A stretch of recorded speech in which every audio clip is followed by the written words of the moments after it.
on days we gon' walk it out and move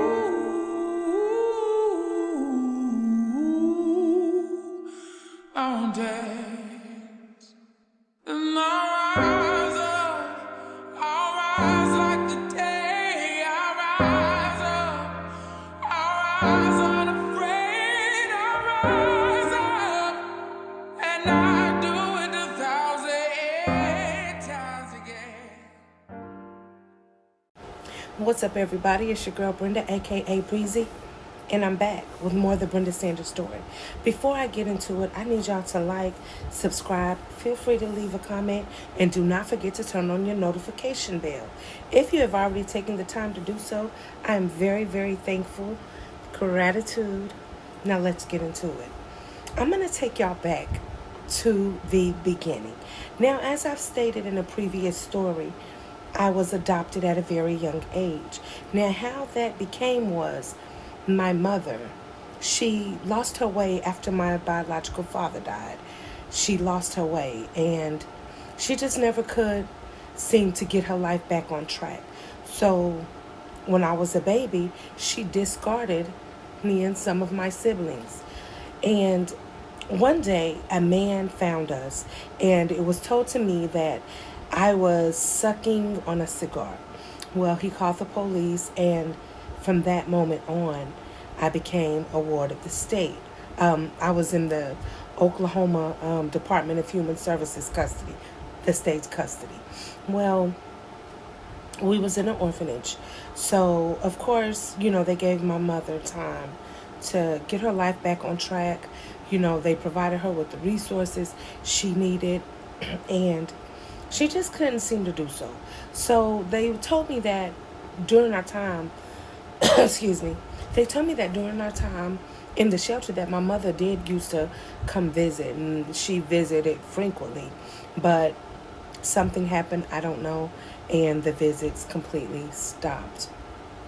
So when it came time for us to go to court, the petition for adoption had already been filed, so it was more of a hearing as to whether they were going to give my mom give her her children back, or they were going to grant the adoption petition. Well, court proceedings, my mom didn't get her life back together, so of course they granted the adoption petition, and they gave my mother the option if she wanted an open or a closed adoption. Y'all, my mother revoked her rights. She wanted the adoption closed, which meant there was to be no contact with us and her. So I grew up all my life not knowing my biological mother. So we get into this adoptive family, and for the most part, everything is good. They're our parents, and things started happening. The abuse started happening, and it wasn't regular spankings. It was very, very, very, it was horrible. She had a leather belt, and she cut strips into this belt. So the strips was probably about this thick, and she would soak that belt in hot water and rubbing alcohol on the stove, and she would soak it for hours. And she would get her switches, and she wouldn't whoop us like with one or two switches. She would get like a handful, and sometimes she would braid it up. She would pull our arms over our heads, in our shirts, and she would tie it in a knot. So we couldn't see, we couldn't move, we couldn't do anything but, receive what she was giving. And this went on so long. She would pop our feet with rubber bands because we tried to run away. It was just that bad. So I can't speak on things that happened with my other siblings, but I know for me, there was a time where my dad had, he would come, he'd get me out of bed, and I'll never forget one day we were in the living room, and he was messing with me. I can't really just go into detail, but he was messing with me, and Mom walks in and she doesn't say anything. She just looks and she's crying, and he told her, I'll be in a minute, and that moment she never said anything. So I didn't know it at the time that it was wrong, and I didn't know it at the time that it was setting a pattern of who I was going to become, of what my life was going to be like. So the things that was happening was so abnormal, but they became normal to me. So on top of that, in her abuse, things were really, really messed up for me as a kid. And I'm not even 8 years old yet. Okay, I'm not even 8 years old. So by the time I'm about 5 years old, I'm totally messed up in the head. I'm messed up. I'm being physically abused, sexually abused, and for the most part, the physical abuse was all on her. But he used to beat her.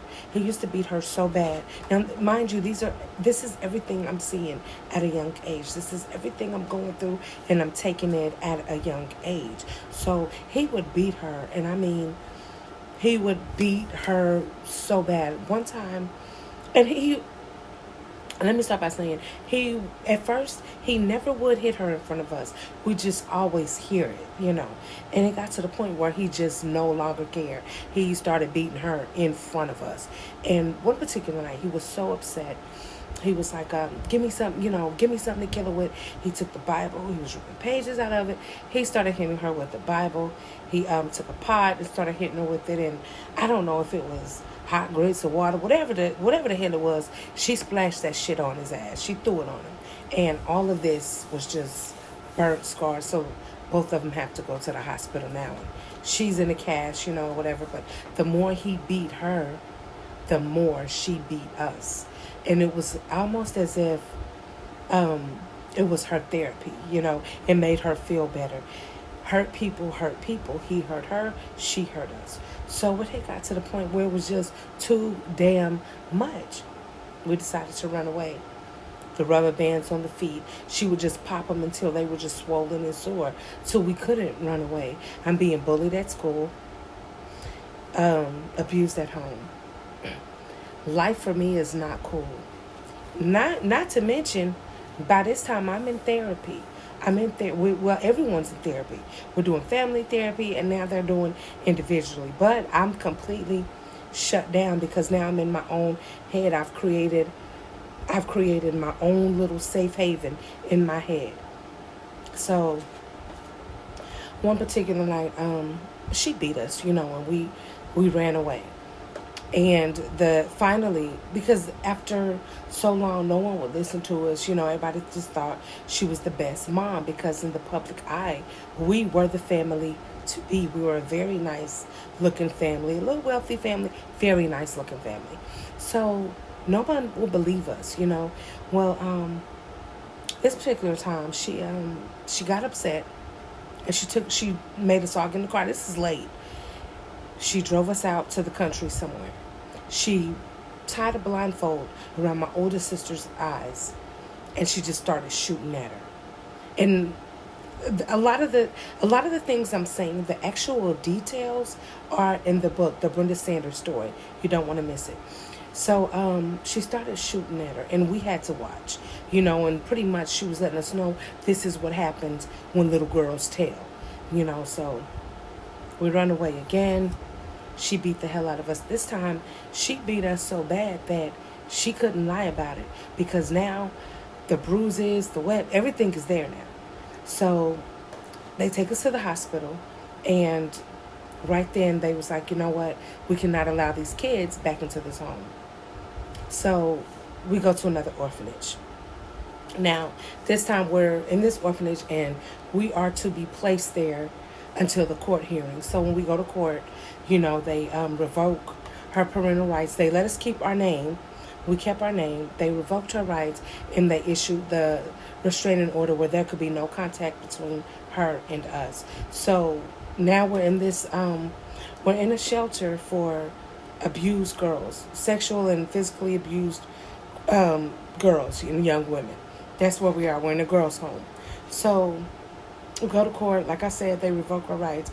They tell us we have to stay here and wait for home placement. So now it's back to the drawing board.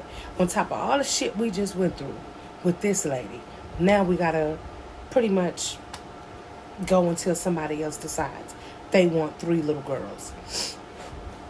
So we're in here.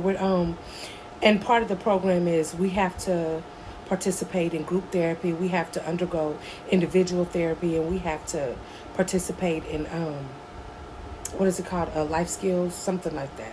So we're in here. We're working the program, and probably about 6 months later, we have to go to court again because when you're in once you're in the state's custody, we was going to court every 6 months. So when that time came, we go, and it just so happened they found a home for us. It was a foster home. So this is how I became to be a foster kid.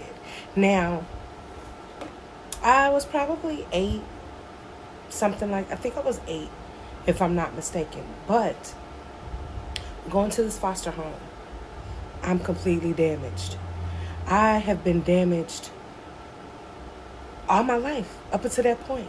I'm completely damaged. And this is why help, you gotta get the help you need. But anyway, I'm completely damaged. So I'm in the foster home.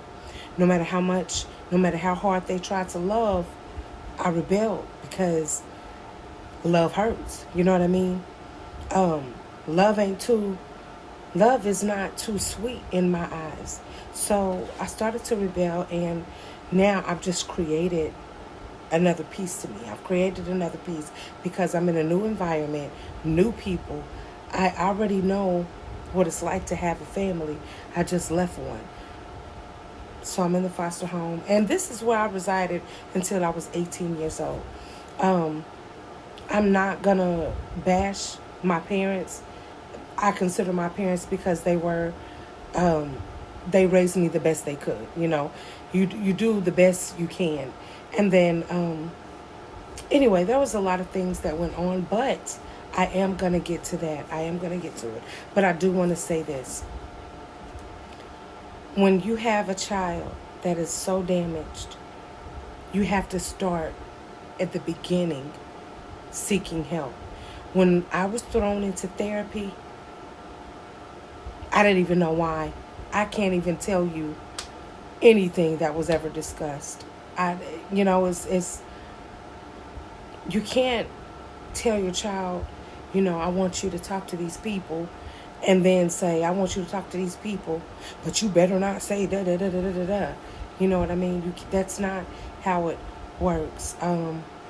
For the most part, it's detrimental, and it causes a lot of mental health issues because now this child is screwed completely up.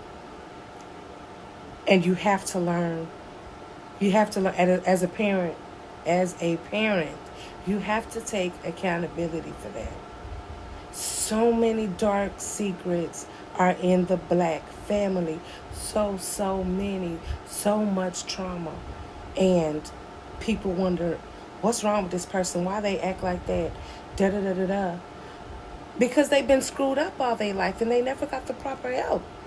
They never got the help they needed when they was a kid. So now that they're an adult, they acting off the wall.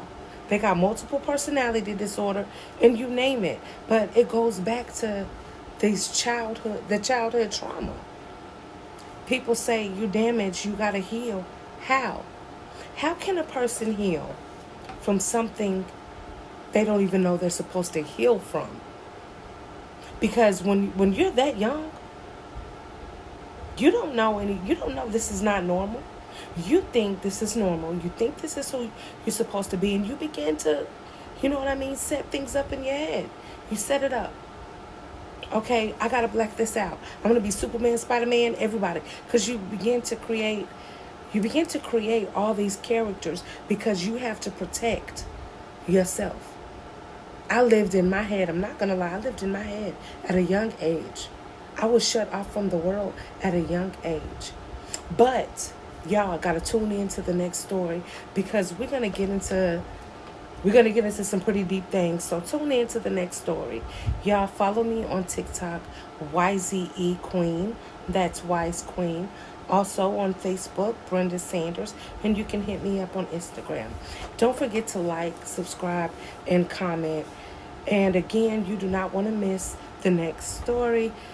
We're going to get into it. We're going to talk about it. We're going to air it out. So make sure you turn on your notification bell. Thank you for watching. Thank you for your time. Until next video, be breezy.